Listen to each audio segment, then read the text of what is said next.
All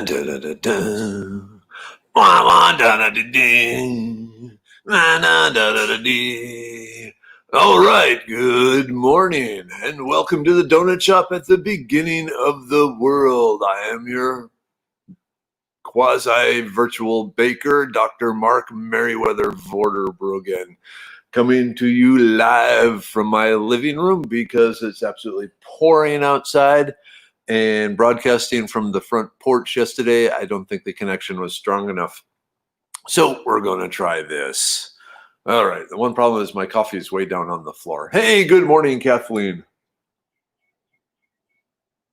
Good morning, Michelle. So I was able to find some theme music-y type stuff, but I haven't figured out how to get it to come through the StreamYard thing. But soon I'll have cool theme music again. Hey, good morning, Chris. Yep. So just chilling here, watching the storm, watching my plants explode in my backyard. It's nice. I've been loving this. Hey, John, good morning. Hey, Kimberlin. Ollie, good morning. Thursday, yes. Hey, Serenity, good morning. The tribe gathers as we stalk through the woods searching donuts and coffee. Hey, good morning, Donald. Oh, man. Good stuff. Hey, good morning, Cynthia. Reminder, today there's going to be, hey, good morning, John. There's going to be, not this morning, this afternoon, there's going to be a special Merriweather presentation for one of the local forests. I'm sorry, I don't remember which one, but I'll be talking about medicinal trees. So if you just scroll down in my Facebook page here, you'll see the link to register. You do need to register, but if you register, you'll actually be sent a PDF of the presentation. So that's cool too. Hey, good morning, Kiri. Wait, no, don't wait. Today better be Thursday, because otherwise there's going to be like 600 people really upset with me. Hey, good morning, Suzanne. Good morning, Deanna. Wow. Okay, you found a copy of Tunnels in the Sky for $10 on eBay. That's awesome. Hey, good morning, John Hicks. Good morning, Lori. Let me throw this up here. So what Deonne is talking about is yesterday on Merriweather's World. Most of you were probably there actually looking at the names. But my buddy, Professor Brandon Laurie, and I talked about different fiction books that taught us stuff about survival. And the first one on my list was Robert L. Heinlein's Tunnels in the Sky book, which was his young adult literature story. Really, really good about basically, go watch yesterday. It was a long thing. Anyway, okay, cool. But the book itself is out of print, so it's kind of hard to get on Amazon. I think the cheapest copy was $36. So it's cool that you found it for 10. I will mention, if you go to YouTube and search Tunnels in the Sky, you will bring up the audio book. It's like 7 hours and some audio book. So that might be another way of doing it. It's kind of like, breaking copyright laws and all that, which is kind of a bummer though. Hey, good morning, Cynthia. Good morning, Johnny. Good morning, Surrender. There's a package on your way to you, Surrender. Hey, good morning, Kelly. Oh, good. Kimberlin, you actually liked last night? So my general insecurities suggest that when no one is commenting on like the show, like last night where no one was commenting anything, it's like, okay, there's no one out there. Everyone's just left. Hey, good morning, Julie. Hey, Chirpy. Julie says hi. I can hear Chirpy through the window. Even in the storm, Chirpy sings. I don't know if Chirpy's on mood-altering drugs or what, but yeah, he's a happy bird. She's a happy bird. One of these days, I really need to spend the 10 minutes to Google mockingbirds, female, male, and see what I have out there. All right. Hey, good morning, Rebecca. And drink. Good morning, Donna. So normally my kids can hear me, bellowing at you through the windows in their bedrooms upstairs. But this morning they get me live here in the house. So, oh, cool, Kathleen. I'm glad you liked it. Yeah, a lot of good books. A lot of good books. Some really.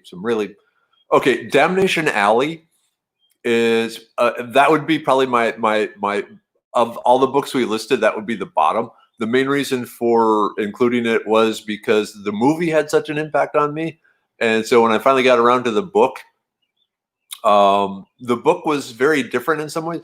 Okay, how am I going to say this? There's some really great concepts. I really want to rewrite Damnation Alley and put my own version up, but that wouldn't work.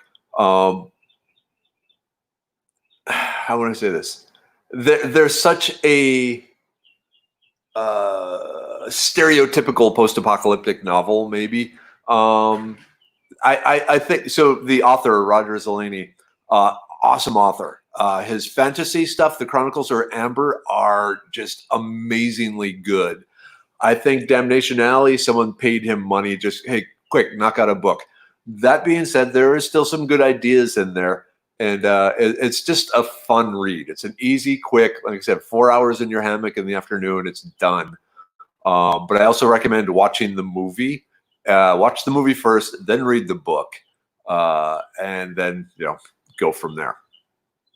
Okay. Let's see. Wow, there's lots of people showing up. Okay, hey, good morning, Rebecca. Hey, Michelle. Okay, you're wearing a mask when you're on the internet. No one knows who you are. So never be afraid of commenting. Hey, good morning, Marion. Oh, cool. You already got the lottery book. Hey, good morning, Mike. Oh, cool. Okay, son Josiah. Oh, hey, good morning, Josiah. How are you? Okay, well, all right. That's reassuring. I was, like I said, a little worried. But yeah, the books, I think there's a lot of good lessons in those books.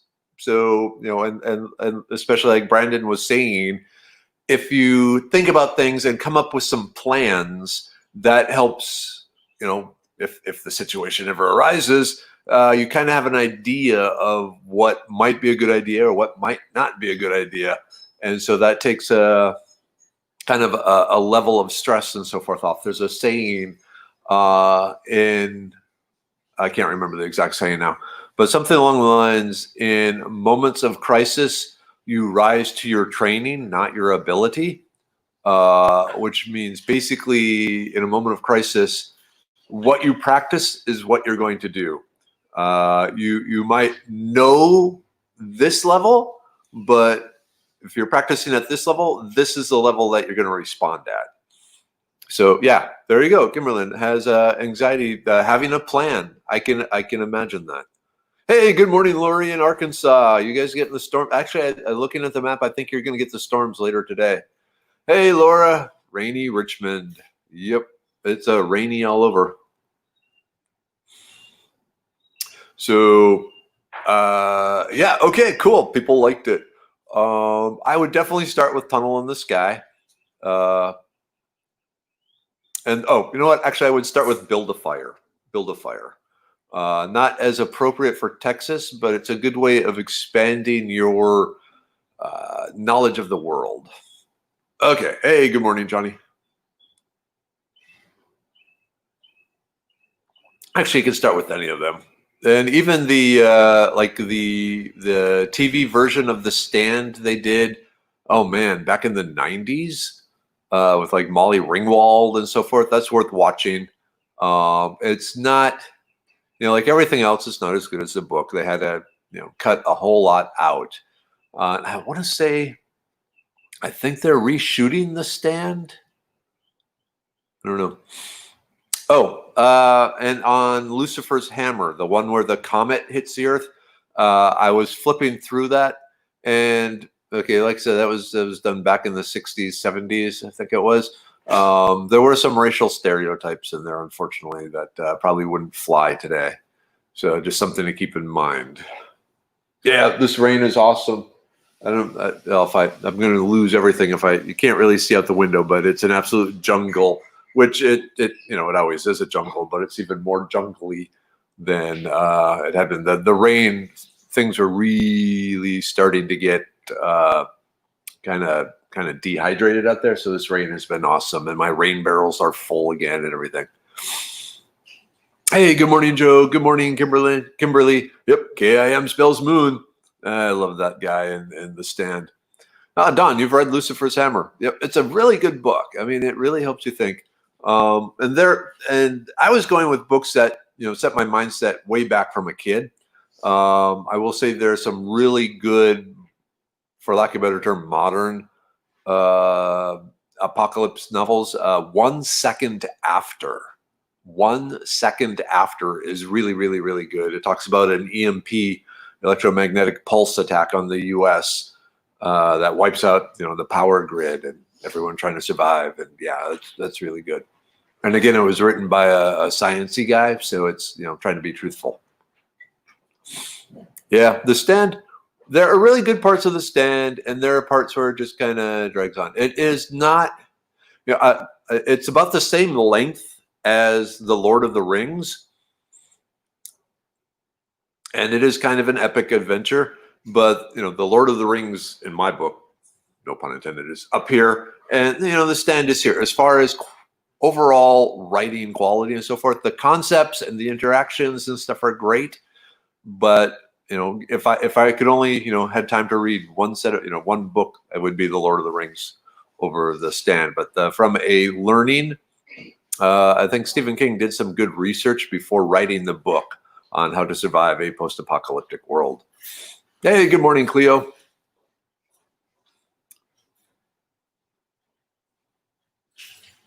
On Lucifer's Hammer. Again, I was looking up some stuff last night, and bye. They're off. Dad's here. Okay, Mom's still in bed. I got the text from Paul yesterday, Dad, that Mom had the biopsies, but we won't have the results until next week. So yeah, please, prayers still for the mom. She did have her biopsies, but we won't get the results for a while. Where was I going? Oh, wait, nope. The Stand. Oh man. Oh well. Love you, Dad. And then hey, good morning, John Mark. Hey, sure. Okay, cool.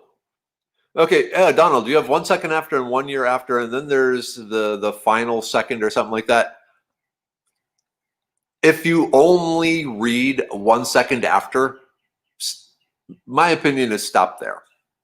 The 2 books after it become, there's not a lot of useful information, and I wasn't impressed by 1 year after and the final second or whatever the last one was. Oh, okay. Thank you, Don Hammer. So after the show last night, I was just cruising the internet, checking some things, and one of the things I like to do, and this is just me, is find out what other scientists think was wrong with a particular science-y fiction book that is hard science. And so like Ringworld Engineers, or Ringworld by Larry Niven, the Ringworld was unstable. Anyway, so I was I Googled bad science Lucifer's Hammer, and everything I came up was talking about how good the science was in it. In fact, even NASA got in the act and said this is probably the most realistic description of what would happen if a comet the size of Mount Everest hit the Earth. But they pointed out one thing that was kind of interesting. At the time when it was written, they were unaware of certain things, but I need both hands for this. So if a large, space object slammed into the Earth, okay, that's bad. But it throws all these chunks up into the air. Now you have all this debris way up in the atmosphere, and it's coming down, and each one, and we're talking, bazillions of metric tons, basically. All these rocks and so forth, from little pebbles to giant, bus size, are coming down through the atmosphere. They're coming down at a high rate of speed. They're heating up. They're getting red hot. I mean, each one has now become a meteorite. And so what happens is the heat from all this ejecta returning basically shoots up the temperature of the atmosphere all around the world into a giant firestorm. And you have, several hours as it's coming in of, 451 degrees Fahrenheit. They said that's mainly what killed the dinosaurs, is the fireball that engulfed the Earth after the asteroid hit that wiped out the dinosaurs. It wasn't like the dust in the cloud hiding the plants and everything, and just a long, slow death from starvation. No, everything on the surface of the planet was flash fried just by the heat of all the material thrown up coming back in. Kind of fascinating. So, the temperature shot up. Everything just got baked, in a 24-hour, 48-hour period. And, it was only the things that lived deep in the water and in holes in the ground that survived. Good morning, April. Yep, Lord of the Rings, probably my all-time favorite book. I love reading it, like, if I can, every fall, because it just seems perfect for the fall weather. Oh, here's a great question. Okay, thoughts on the Farmer's Almanac? I would say above average accuracy. My parents always had copies of the Farmer's Almanac. I think they still get it, and so I grew up reading it, and and all the weather things, and they actually have probably around a 65-70% accuracy on their predictions. The way they make these predictions are shrouded in secrecy, but years of observation and some calculations and stuff like that. But as far as any long-range weather predictions, I would say go with the Farmer's Almanac. It actually has a fairly good track record.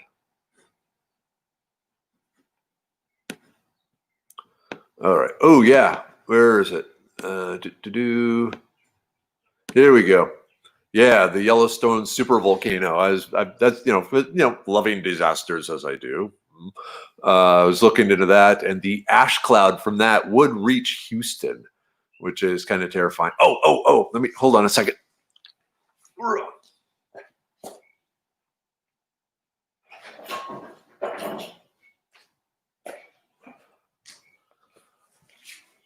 Okay. Oops. So speaking of ash clouds and stuff, so this is a treasured bit of childhood. This is ash from Mount St. Helens. So Mount St. Helens blew up in 1980, I think it was. And a year later, my grandparents actually drove out to see it, and they brought me back ash from it, and I've carried this with me everywhere. But the ash from volcanoes. Whoa, that would have been bad.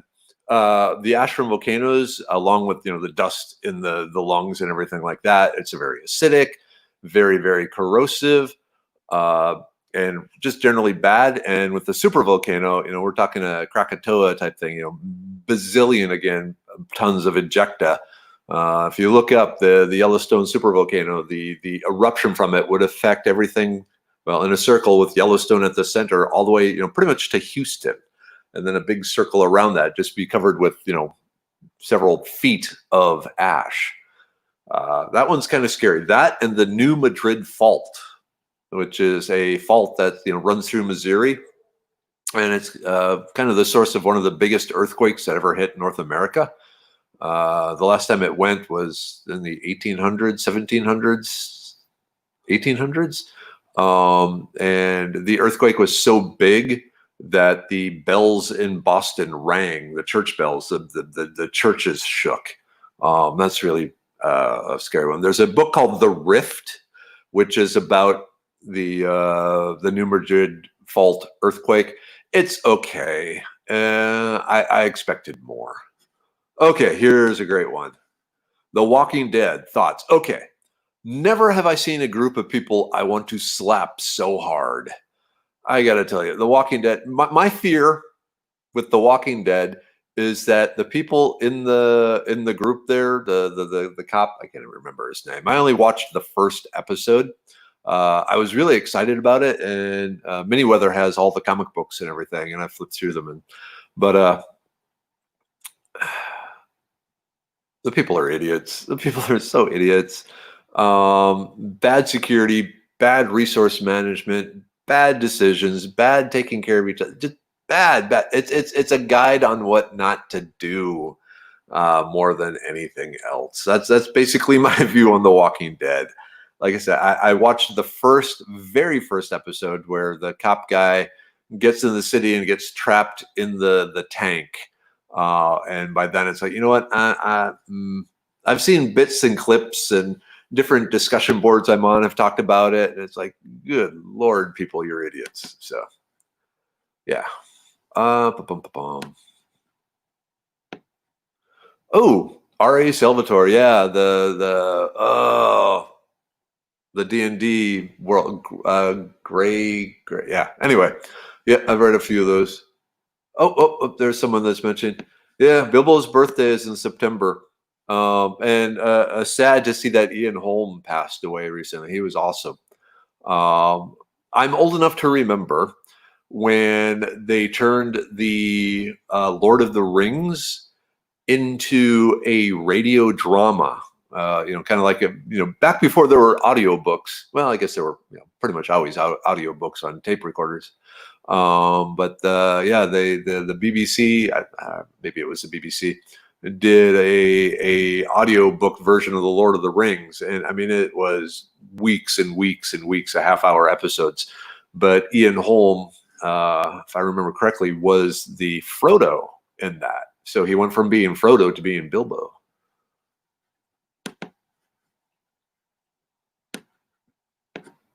Oh, cool, Kathleen! You have some ash sculptures from Mount St. Helens. My wow, it's getting weird out here.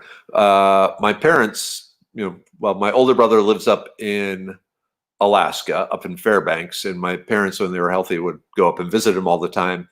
And up there, they have what's called earthquake clay. There are certain clay deposits that get exposed during earthquakes, and it has some really cool colors in it. And so then the local artists will gather this earthquake clay and make all sorts of cool sculptures out of it, and then sell them to the visitors. My parents have this; it's a seal, art sort of seal thing. a jar of dirt, yes, but it's special dirt. Oh man, I love you guys. This is a great conversation. Okay, here's a good thing. So the supervolcano in Yellowstone would be detrimental to the world. Short answer, yes. The long answer, here we go. I get to talk science and economics and world trade and so forth. So the ash cloud, or the ash ejecta from the Yellowstone supervolcano, would cover all the prairie states. So Kansas, Nebraska, even the South Dakota, some of North Dakota, Minnesota, Iowa, which means then all the grain that is grown there is no longer grown there. So all the grain that is used to feed the world and shipped all over the world is no longer there. So basically the thing to remember is the United States is still one of the engines driving the world, both economically and technology wise. Through the capitalist system, we have the resources and the freedom to develop new stuff in hopes that then we can make a buck off it. And that has been a pretty good driving force. So by doing that, the rest of the world ends up kind of riding our coattails. And so, there's science done in other places, but we have such a rich source of resources and everything that in the end, long story short, favorite phrase of mine, is if you shut down or horribly cripple the United States, it's going to be detrimental to the entire world from an economic and technology and all that sort of thing. Self-protection. There's the whole thing, defund the police. Maybe we should defund all the military troops we have stationed in other countries to protect them, and let those countries protect themselves. Rick. Yeah, Rick is the name of the cop. Thank you. So yeah, if the Yellowstone supervolcano, and if you look at a geological time frame, it's about due. I think it blows up every 150,000 years or something like that. Don't quote me on that. But oh yeah, so if it did erupt the way it has erupted in the past, it would wipe out all the crop growing areas. I mean, California, yeah, I'm not sure if the ash would get over California because, again, the prevailing winds would probably take it away. So California crops might be okay, but the ability to grow crops all across the Great Plains would be dead. The ability to transport anything through that area would be gone, because the ash would cover the roads. One of the big problems with the ash is it gets into the engines and destroys the engine. If you remember, a number of years ago, there was a big volcano in Finland or one of the Scandinavian-ish areas of Europe, and it had this huge plume of dust that prevented any air travel into and out of Europe for like a month, because the ash gets in, gets drawn in through the air tank, through the air intake, either clogs the air filter, and then you no longer get air and the engine stops, which is particularly bad if you're in a plane. Or it's also so fine that it gets through the air filter and then works as an abrasive inside the engine itself and tears up the engine. So yeah, bad there. So it's not just that the ground would be covered, but the ability to get through there, all the, no rescue vehicles, no trains, no nothing. All the people that were in there would be just, jumping in the cars and taking off, heading probably to the East Coast area, because that's probably the far enough away. So you have this huge influx of refugees. So like I said, imagine a hurricane, a Class 5 hurricane that hit pretty much all of the United States. Bad stuff. Okay. Oh, okay. The Last Ship. Funny thing. So, okay, long story time, because, I got time to fill and I have a captive audience here. When I finished writing The Idiot's Guide Foraging, I don't get royalties from it. I do get a check. And I used the money to take the family on a Disney cruise, because we had been talking about it for years, and it looked like a lot of fun, and it was absolutely amazingly fun. But we're on the cruise, and one of the things you get to do on a cruise is just sit there and read a lot. And so the book I brought along to read was The Last Ship. Now, The Last Ship has been made into a TV series, starring the guy from Firefly, the guy with the guns. But anyway, book very, very, very different from the TV series, from what I've gathered from trailers and so forth and weekly synopsis.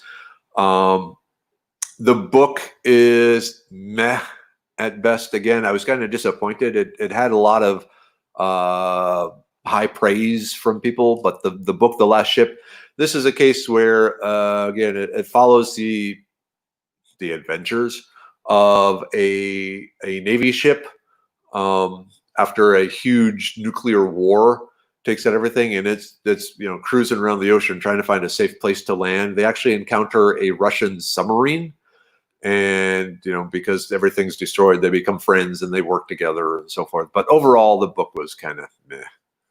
I was disappointed. Oops. Oh, Kimberlin, yeah, Fairbanks is absolutely beautiful. Oh, okay. Here's a cool thing.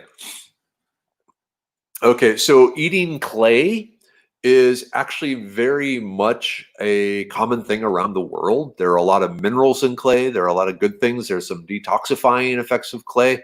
Clay actually has a long history of use as a dietary supplement. And hey, Medicine Man Plant Company, one of the things I'm coming out with is the clay capsule. One of the problems with eating clay is it's kind of hard to swallow and doesn't taste all that good.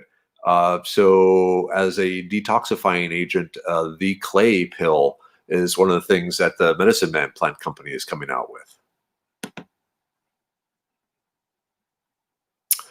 Oh yeah, and what see, there's a the whole Ring of Fire has been really active these last few years. Here's a good question.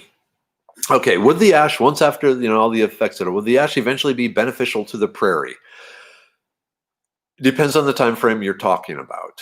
So over the course of 1,000 years, yeah, definitely, it'd be all sorts of mineral rich. But as far as the early things, so let's talk about soil for a second and how much. Okay, I got 4 seconds to do soil chemistry and prairie in particular. So the thing to remember about soil is it's not just dirt. It's a thriving, rich culture of bacteria and fungi that are working together to help release minerals from the soil minerals and even some like sugars and so forth, but they help feed the plants. It's the work of the fungi and the bacteria on the soil breaking free the minerals and giving them to the plants. The plants in return have these big, long, deep roots in the prairies that then give lots of places for the fungi and everything to live, because there's exchange going back and forth.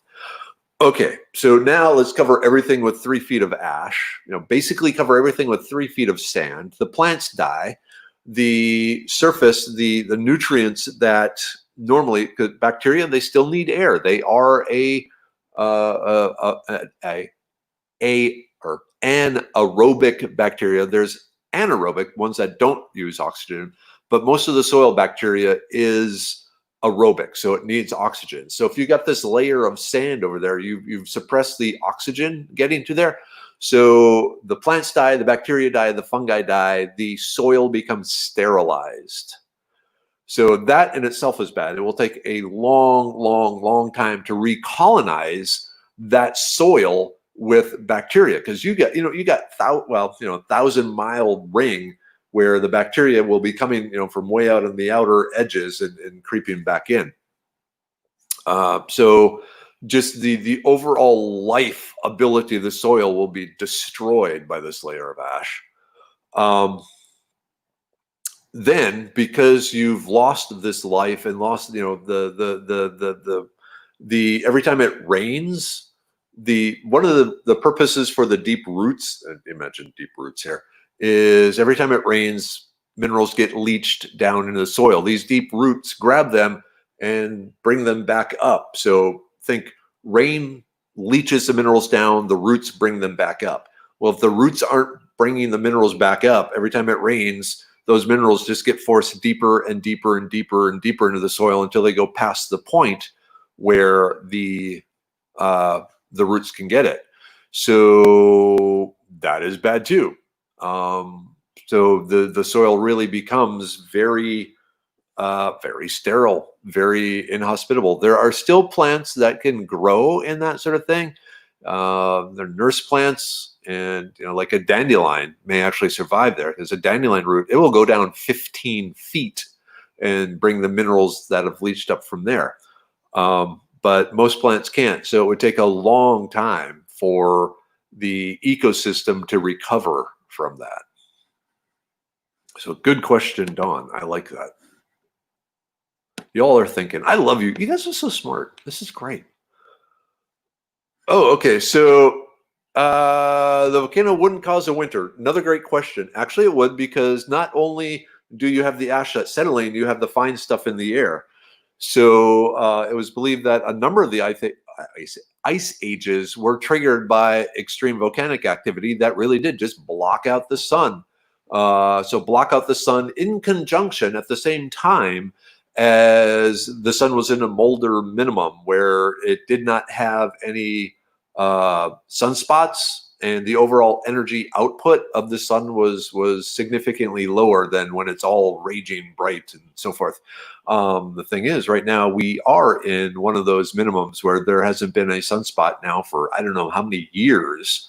It's been very, very unusual. The overall output of the sun has been much less than normal. And so the fear is, if this continues, and Iceland, yes, thank you, Kathleen. That's where the volcano that shut down Europe was.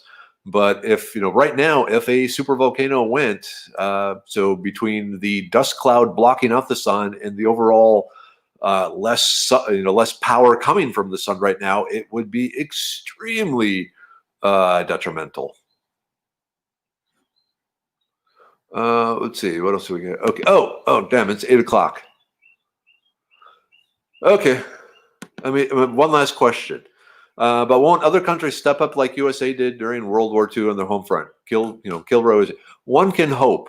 But if you, I talked about this last night, and we're going to go over here because this is another great thing here. So the coronavirus was attacking Europe, especially Italy, just being nailed by it. Italy was a country in the European Union. The European Union countries swore that they would assist everyone in good times and bad times. It was like through sickness and in health. Okay, so now we have the coronavirus. Italy is being decimated economically, physically, all this. And it said, hey, all right, countries, we really need some help here. And like it says in this Declaration of European Union, you're going to come and help. And France and Germany and all those countries said, you're on your own. That we don't have the reason. We need to be spend our money preparing for the corona when it hits us. So I mean, sure, it says this on paper, but in real life, no, we're not coming. We got to take care of ourselves.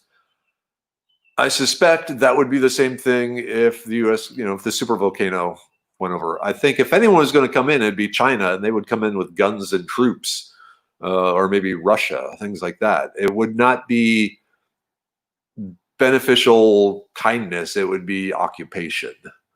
So, okay. At that point, I know you got lots of questions here. Oh yeah, Mike, Space Weather Live. So if you want to keep an eye on solar activity, as a ham radio operator, that's really important to me because when the sunspots send out these solar storms, which cause all sorts of funky things going on with our ionosphere, which actually improves the certain frequencies of ham radio. So, okay, on that note, I got to get to work. Sorry, we can't cover everything, but hey, Monday, let's start up and bring your questions. I see weather modification and questions like that. Yeah, so cool. All right, everyone. Thank you, tribe. Awesome. Thank you for giving me your energy every morning. So it gets me through the day. So love you all very, very much. Chirpy says hi. I don't know if you can hear, but I can hear Chirpy through the window. Hey, KK5SC. Cool. I am KI5BOG. Kissbog is my ham radio call sign. KI5BOG. Okay, really got to go.